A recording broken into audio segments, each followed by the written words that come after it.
Bonjour, nous avons lu L'enfant dans la cage de William Drouin. On a d'ailleurs mis une critique sur notre site unefolienécessaire-pour-écrire.com. Aujourd'hui, on a pu rencontrer l'auteur William Drouin du livre. Donc, dans le fond, en résumé, son œuvre raconte vraiment l'histoire de Sixpé, un jeune enfant qui se fait enfermer dans une cage et qui est obligé d'écrire. Il est enfermé là par son père et il faut absolument qu'il écrive pour devenir un vrai écrivain comme son père le désire. Bonne entrevue! Vous avez finalement choisi XYZ comme maison d'édition. Y a-t-il une raison?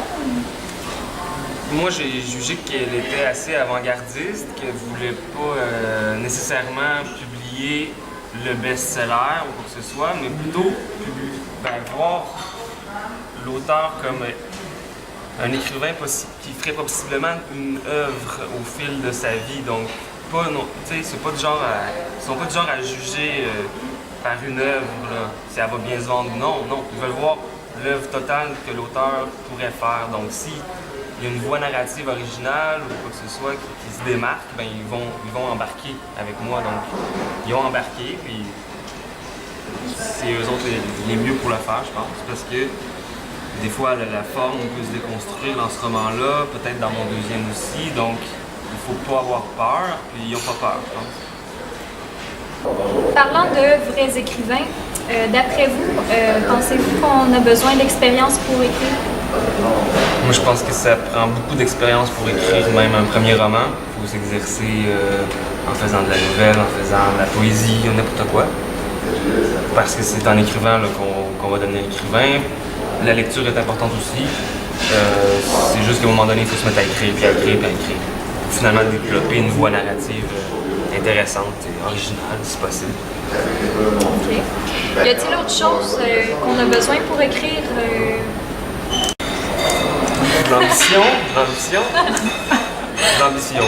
faut vraiment croire qu'on est meilleur que les autres. Des fois, même prendre les autres écrivains comme des rivaux, sans non plus faire de la jalousie ou quoi que ce soit, là, mais c'est sûr qu'avant d'être des amis à tout prix, c'est des rivaux. Si on veut être les meilleurs, il faut prendre les autres comme, pas toujours juste comme des amis qui t'es aussi bon que moi. Non, je suis meilleur que toi, puis c'est fini. Parce que sinon, si on se croit à moitié, ben là, je sais pas où ça peut mener, mais on va devenir un demi-écrivain, on va être correct, on va publier un ouvrage aux 10 ans, puis on va travailler à côté. Non, il faut croire au maximum.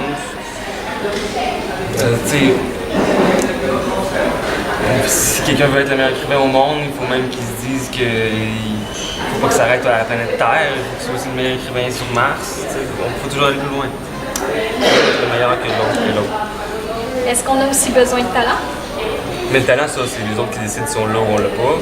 Ça, je sais pas moi.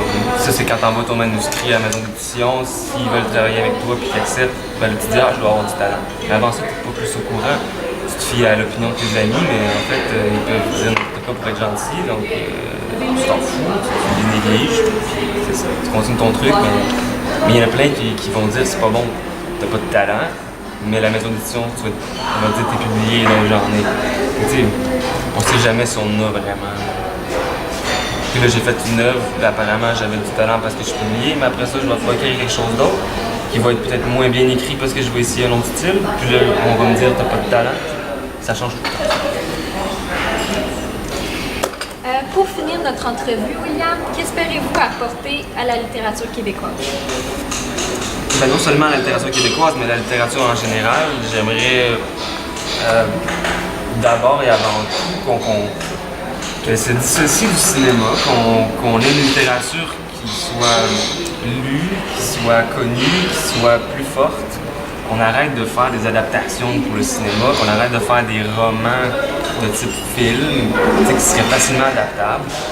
Moi, personnellement, je dis pas que peut-être un jour un de mes romans va être adapté, mais pour le moment, pour ce roman-là, j'ai créé un narrateur et des situations qui se peuvent pas, qui sont impossibles. Je m'arrange le plus possible de faire une œuvre qui soit non adaptable au cinéma, t'sais.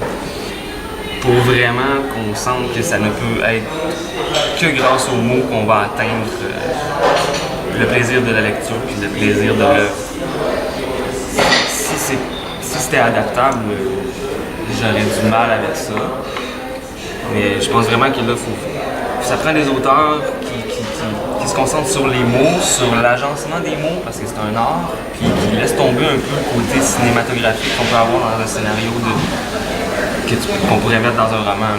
Il faut arrêter de faire du téléroman, puis il faut arrêter de faire en littérature. Ça prend une littérature forte qui existe pour le mot.